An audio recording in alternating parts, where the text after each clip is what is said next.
ജപ്പാനിൽ ഞായറാഴ്ച നടന്ന പാർലമെന്റിന്റെ അധോസഭയിലേക്കുള്ള തിരഞ്ഞെടുപ്പിൽ പ്രധാനമന്ത്രി സനേയ തകാച്ചിയുടെ ലിബറൽ ഡെമോക്രാറ്റിക് പാർട്ടി വമ്പൻ ഭൂരിപക്ഷത്തോടെ വീണ്ടും അധികാരത്തിലേറി.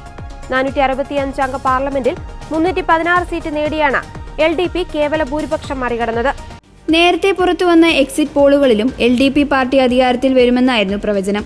2017 ശേഷം പാർട്ടി കൈവരിക്കുന്ന ഏറ്റവും വലിയ നേട്ടമാണിത്. കടുത്ത ചൈന വിമർശകയായ തകായിച്ചി 2025 ഒക്ടോബറിലാണ് LDPയുടെ നേതാവും ജപ്പാന്റെ പ്രധാനമന്ത്രിയുമായത്. പ്രധാന പ്രതിപക്ഷ കക്ഷിയായ കോൺസ്റ്റിറ്റ്യൂഷണൽ ഡെമോക്രാറ്റിക് പാർട്ടിയും LDPയുടെ മുൻ സഖ്യകക്ഷിയായ കൊമേറ്റയും ചേർന്നുണ്ടാക്കിയ സെൻട്രലിസ്റ്റ് റിഫോം അലയൻസിനെ പരാജയപ്പെടുത്തിയായിരുന്നു തകായിച്ചിയുടെ പാർട്ടി അധികാരത്തിലേറിയത്. ജപ്പാൻ പ്രതിനിധി സഭയിലേക്കുള്ള തെരഞ്ഞെടുപ്പിൽ വിജയം നേടിയ ജാപ്പനീസ് പ്രധാനമന്ത്രി തകായിച്ചിയെ പ്രധാനമന്ത്രി നരേന്ദ്രമോദിയും അമേരിക്കൻ പ്രസിഡന്റ് ഡൊണാൾഡ് ട്രംപും അഭിനന്ദിച്ചു.